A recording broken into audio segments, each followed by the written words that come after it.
Sa mga kwentong kababalaghan, hindi rin ako nakaligtas dahil sa trabaho kong ito mismo naranasan. October 2015, sa kalagitnaan ng aming shoot dito mismo sa I Wonder, sa isang abandonadong bahay sa Pampanga, isinagawa ng aming team ang pagtatawag ng kaluluwa, ang table tipping na mas maihahalin tulad sa Spirit of the Glass. So first, take a deep breath. Inhale. Exhale. Relax. 8 taon na pero tandang-tanda ko pa rin ang hindi maipaliwanag na paggalaw ng mesa.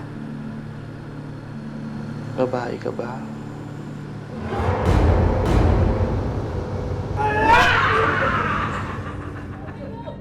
Ang problema, hindi namin ito natapos. Para bigyan linaw kung may mali ba o may nagambala ba kami sa aming nagawa, minabuti na ng aming team na kumonsulta sa paranormal researcher na si Ed Kaluwag. So Ed, eto, meron kaming ginawang episode sa I Wonder na isang lumang bahay sa Pampanga. Tapos parang, syempre nagkaroon ng movement yung table. Para-pareho kami nakahawak eh. Tapos parang may nagtulak doon, tapos nagkaroon ng paggalaw doon sa table. Ano eh, parang iba, katuwaan, Opo, or opo. ewan ko, iba Which siguro. is, hindi tama po yun. Mali. Bakit? Opo. Kasi una-una po yung Spirit of the Glass.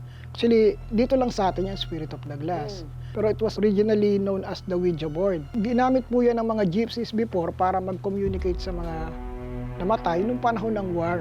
Oh. So yung mga gumagawa niya, pwede talagang may ma-experience na gano'n ganyan Yes, nangyari sa definitely, atin. Anong ibig sabihin nun? Meron sila talagang nahahagip ng mga espiritu, gano'n, makaluluwa? Yes, kumbaga ma'am, sa mundo ng mga espiritu, meron na yung pangalan. Yung parang, Oo, uy, oo. may naglalaro doon. So whether magtawag ka o hindi, Lalapit sila. merong nakapaligid na nag-aabang. Napapasok sila anytime. Opo. Kasi ma'am, kung sino yung naglaro, sila yung hahanapin nun. Hindi namin tinapos. Ganon po yun. Kaya si Ed may misteryosong dasal daw na kayang tapusin at palayuin sakaling may kaluluwang nakasunod sa akin.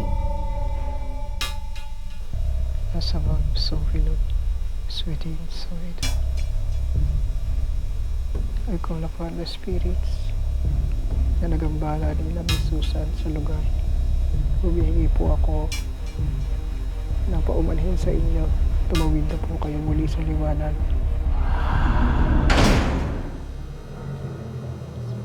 Ang ginawa raw ni Ed, payapang pakikipag-usap sa mga kaluluwa na hindi ko intensyong kunin ang kanilang atensyon. Sa kultura ni Juan, malawak ang paniniwala ng mga Pinoy sa konsepto ng kaluluwa. Sa paniniwala kasi ng mga ninuno natin, yung buhay ng isang tao ay hindi nagtatapos sa kamatayan ng pisikal na katawan ng tao. Bagkus, nandito sa atin yung mga konsepto ng sumakabilang buhay. Yung kanyang kaluluwa ay lilipat lang doon sa kabilang buhay.